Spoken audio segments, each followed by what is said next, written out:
America की रहने वाली एनी जोन्स नाम की ये औरत आपको हैरान कर सकती है। ये बात 18वीं सेंचुरी की है। ऐसा कहा जाता है कि बचपन से ही उसका दिखावा काफी अलग था, क्योंकि उसके चेहरे पर छोटी सी दाढ़ी थी जो टाइम के साथ साथ और बढ़ती चली गई। एनी जोन्स का जन्म एक नॉर्मल फैमिली में हुआ था। पैदा होने के बाद लोगों ने देखा कि उसके चेहरे पर थोड़ी सी दाढ़ी थी। ये बहुत ही अनयूजुअल था, क्योंकि यूजुअली लड़कियों के चेहरे पर दाढ़ी नहीं होती। उसके पेरेंट्स को पहले तो थोड़ा अजीब लगा, लेकिन फिर उन्होंने इस चीज को एक्सेप्ट किया और 5 साल की एज तक उसकी दाढ़ी पूरी तरह दिखने लगी। उस टाइम पर एनी के अजीब दिखावे ने काफी लोगों का ध्यान खींचना शुरू किया। 19वीं सेंचुरी में लोग अनयूजुअल लोगों को सर्कस में देखते थे, जहां अजीब और यूनिक फीचर्स वाले लोगों को पब्लिक के सामने दिखाया जाता था। ये थोड़ा ऑड लगता है, लेकिन उस जमाने में ये एंटरटेनमेंट का एक पॉपुलर जरिया था। जब एनी जोन्स सिर्फ 9 महीने की थी तो उसे फेमस सर्कस ओनर पीटी बैरनम ने देखा। पीटी बैरनम सर्कस शो उस टाइम बहुत फेमस हुआ करता था और वो इस तरह के यूनिक लोगों को अपने शो में दिखाता था।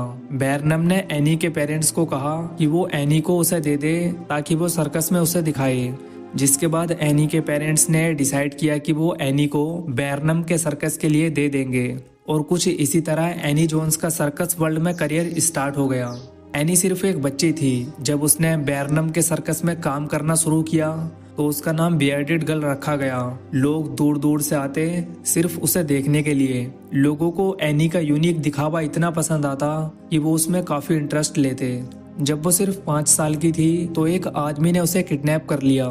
पीटी बैरनम और एनी के पेरेंट्स ने पुलिस की हेल्प से उसे वापस पाया और इस इंसिडेंट ने एनी को और भी फेमस कर दिया था। जैसे जैसे एनी बड़ी होने लगी, उसका करियर और सक्सेसफुल होता गया।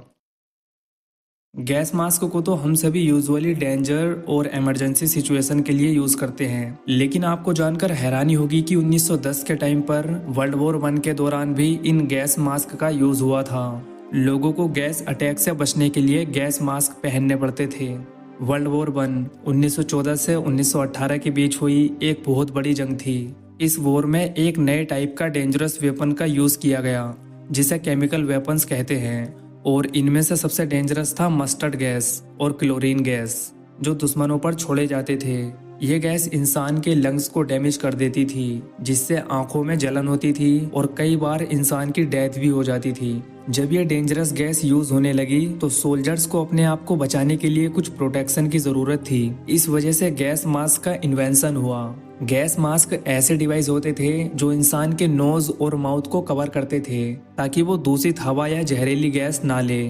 जंग के टाइम पर भी गैस मास्क बहुत जरूरी हो गए थे, लेकिन वर्ल्ड वॉर 1 के दौरान सिर्फ सोल्जर्स नहीं बल्कि सिविलियंस जो जंग में नहीं लड़ रहे थे, उनको भी कभी कभी गैस अटैक्स का डर होता था। इसीलिए लोगों ने गैस मास्क अपनी डेली लाइफ में पहनना शुरू कर दिए और यहीं से गैस मास्क फैशन का एक अजीब और थोड़ा अलग कंसेप्ट शुरू हुआ। 1910 में फैशन और स्टाइल का बहुत क्रेज था, स्पेशली यूरोप और अमेरिका में। लोग हमेशा नए कपड़े, नए डिजाइन और अलग लुक्स के लिए इंटरेस्टेड रहते थे। लेकिन जब गैस मास्क एक जरूरत बन गई तो डिजाइनर्स और फैशन मेकर्स ने सोचा कि क्यों ना इसे ही स्टाइल और फैशन बनाया जाए। लेकिन धीरे धीरे डिजाइनर्स ने इस मास्क को फैशनेबल बनाने के लिए सोचना शुरू किया, जिसके बाद कुछ डिजाइनर्स ने फैंसी डेकोरेशन और पैटर्न्स ऐड करना शुरू किया ताकि गैस मास्क ज्यादा स्टाइलिश दिखे। ऐसे मास्क लोगों को सेफ भी रखते थे और उनका फैशनेबल लुक भी मेंटेन करते थे। गैस मास्क फैशन सिर्फ अडल्ट्स के लिए नहीं बल्कि बच्चों और पेट्स के लिए भी स्पेशली गैस मास्क बनाए गए, जिसके बाद लोगों ने अपने पेट्स जैसे डॉग के लिए भी छोटे गैस मास्क बनाना शुरू किए ताकि जंग के टाइम पर वो भी सेफ रहे। गैस मास्क फैशन का ट्रेंड वर्ल्ड वॉर 1 के दौरान शुरू हुआ था, लेकिन जंग के बाद ये ट्रेंड धीरे धीरे खत्म हो गया, क्योंकि लोगों को नॉर्मल लाइफ में फिर से वापस आने का मौका मिला। ये एक बहुत पुरानी और मिस्टीरियस कहानी है जो 12वीं सेंचुरी के टाइम की है। ये कहानी इंग्लैंड के एक छोटे से गांव वुलपिट की है, जहां 2 अजीब बच्चे मिले थे, एक लड़का और एक लड़की, जिनकी स्किन का कलर हरा मतलब ग्रीन था। वुलपिट गांव के लोग एक दिन अपने फील्ड्स में काम कर रहे थे जब उन्होंने 2 बच्चों को देखा जो एक गड्ढे के पास से बाहर आए थे। उन बच्चों का पहनावा काफी अजीब था और उनकी स्किन भी हरे रंग की थी। उन्होंने अजीब तरह के कपड़े पहने हुए थे जो उस जमाने के लोगों के कपड़ों से काफी अलग थे। और सबसे अजीब बात ये थी कि वो इंग्लिश नहीं बोल रहे थे। उन्होंने एक अज्ञात भाषा में बात करना शुरू की जो वहाँ के किसी भी इंसान को समझ नहीं आई। वुलपिट के लोग पहले तो ये समझ नहीं पा रहे थे कि ये कौन है, लेकिन गाँव के कुछ लोगों ने डिसाइड किया कि वो इन बच्चों की मदद करने के लिए जाएंगे, जिसके बाद ये लोग उन्हें अपने घर ले आए। लेकिन एक और अजीब बात ये हुई कि ये बच्चे नॉर्मल खाना खाने से मना कर रहे थे। जब उन्हें रोटी, दूध या मीट दिया गया तो उन्होंने कुछ भी नहीं खाया। बहुत दिनों तक उन्होंने सिर्फ भूखा रहना पसंद किया, जिसके बाद सभी लोग परेशान हो गए कि ये बच्चे खाना नहीं खाएंगे तो जिंदा कैसे रहेंगे। फिर एक दिन जब उन लोगों ने उन्हें रो बीन्स दिए जो उस टाइम फील्ड्स में उगते थे, तो उन बच्चों ने ये बीन्स बड़े शौक से खाए। सिर्फ बीन्स खाकर वो जिंदा रहे। धीरे धीरे कुछ वक्त बाद उन्होंने दूसरा खाने को भी एक्सेप्ट करना शुरू कर दिया। जैसे जैसे ये बच्चे और खाना खाने लगे, वैसे वैसे उनकी स्किन का रंग भी बदलने लगा। पहले जो उनकी स्किन का रंग हरा मतलब ग्रीन होता था, धीरे धीरे वो नॉर्मली इंसानों जैसा हो गया। इस चेंज के बाद लोगों को और भी क्यूरियोसिटी होने लगी कि इन बच्चों का असल में क्या राज है और उनकी स्किन का कलर ग्रीन क्यों है। इन बच्चों से कुछ टाइम तक कोई बात समझ में नहीं आई क्योंकि वो इंग्लिश नहीं बोलते थे। लेकिन धीरे धीरे लड़की ने थोड़ी इंग्लिश सीख ली और अपनी कहानी गांव वालों को बताई। उसने कहा कि वो और उसका भाई एक जगह से आए हैं। उसने बताया कि वहाँ की दुनिया काफी अजीब है। वहाँ हर जगह अंधेरा होता था और सब लोगों की स्किन का कलर हरा होता था। लड़की ने यह भी बताया कि एक दिन वो और उसका भाई अपने लोगों के पीछे चल रहे थे और अचानक एक टनल में चले गए। जब वो टनल से बाहर आए तो वोलपिट के इस गड्ढे के पास आ गए। दोनों बच्चे कुछ टाइम तक वोलपिट में रहे, लेकिन एक दिन लड़का बीमार हो गया। लोगों ने बहुत कोशिश की कि उसे बचाया जाए, लेकिन अफसोस की बात यह है कि वो लड़का सरवाइव नहीं कर पाया और उसकी डेथ हो गई। उसकी सिस्टर जो ज्यादा स्ट्रॉन्ग थी, सरवाइव कर गई और वोलपिट के गाँव में रहने लगी। लड़की ने धीरे धीरे अपनी लाइफ वोलपिट में एडजस्ट कर ली। उसने इंग्लिश को पूरी तरह सीख लिया और लोगों के साथ नॉर्मल इंसानों की तरह रहने लगी। उसकी ग्रीन स्किन भी नॉर्मल इंसानों जैसी हो गई थी और वो भी नॉर्मल खाना खाने लगी थी। लेकिन ये सब होने के बाद भी ये कहानी लोगों के लिए एक मिस्ट्री बनकर रह गई है। कई लोगों ने सोचा कि ये बच्चे किसी दूसरी दुनिया या प्लेनेट से आए थे। दूसरे लोगों ने ये सोचा कि हो सकता है ये बच्चे किसी गाँव या फॉरेस्ट के पार्ट से आए हों, जहाँ लोग अलग तरीके से रहते हों और उनका खाना और एनवायरनमेंट डिफरेंट हो।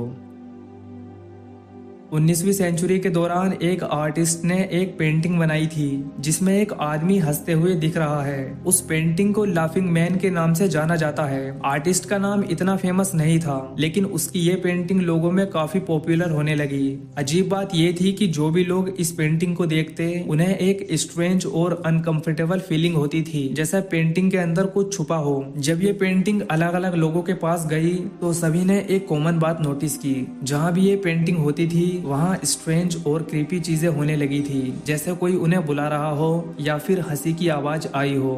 कभी कभी लोगों ने देखा कि जब रात को सब सो रहे होते हैं तब इस पेंटिंग के फ्रेम से आवाजें आती थी। सबसे शॉकिंग बात ये थी कि जिनके पास ये पेंटिंग रही उनके साथ एक्सीडेंट होने लगे। कुछ लोगों को फिजिकल इंजरीज हो गई तो कुछ को हेल्थ प्रॉब्लम्स होने लगी और कुछ लोगों के घर में अजीब हादसे होने लगे। कुछ लोग तो इतने डर गए कि उन्होंने इस पेंटिंग को अपने घर से बाहर निकलवा दिया, लेकिन पेंटिंग्स को छोड़ते ही उनका डर और बढ़ गया। ये पेंटिंग जो भी खरीदता या अपने घर में रखता, उसे ये लगता कि उसके साथ कुछ गलत होने वाला है। सबको ये लगता था कि इस पेंटिंग में कोई बुरी आत्मा बस गई है। एक और स्ट्रेंज बात ये थी कि इस पेंटिंग के आसपास लोगों का मूड भी चेंज होने लगता था। जो भी ज्यादा टाइम तक इस पेंटिंग को देखता उसका मूड बुरा हो जाता था। इस बात का सच क्या था ये कोई नहीं जानता। कुछ लोगों का ये कहना था कि ये बस एक इमेजिनेशन थी और पेंटिंग के आसपास जो भी चीजें होती थी वो बस लोगों के माइंड की एक ट्रिक थी। कुछ पैरानॉर्मल एक्सपर्ट्स ने ये भी कहा कि हो सकता है कि ये पेंटिंग पे किसी बुरी आत्मा का असर हो। कभी कभी कुछ ऑब्जेक्ट्स पर बुरी स्पिरिट आकर्षित हो जाती है और फिर वो ऑब्जेक्ट हॉन्टेड बन जाता है। ऐसे केस हिस्ट्री में भी कई बार हो चुके हैं, जिसमें कई पुरानी चीज या पेंटिंग में कोई आत्मा बस गई हो और उनके आसपास स्ट्रेंज और क्रीपी चीजें होने लगी हों।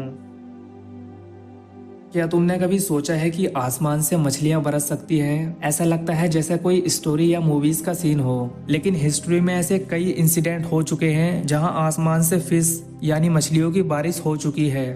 रेनिंग फिश का मतलब ये होता है कि आसमान से मछलियां नीचे गिरती हैं, जैसे बारिश में पानी गिरता है। इमेजिन करो तुम अपने घर के बाहर खड़े हो, अचानक तुम देखते हो कि आसमान से पानी के साथ साथ मछलियां भी नीचे गिर रही हैं। ये बिल्कुल वियर्ड और सरप्राइजिंग करने वाली चीज है। लोग इसे एक नेचुरल फिनोमिना कहते हैं। ये सब एक स्पेशल वेदर कंडीशन की वजह से होता है। जब टोर्नेडोज समुद्र के ऊपर बनते हैं तो वो पानी के साथ साथ मछलियां, मेंढक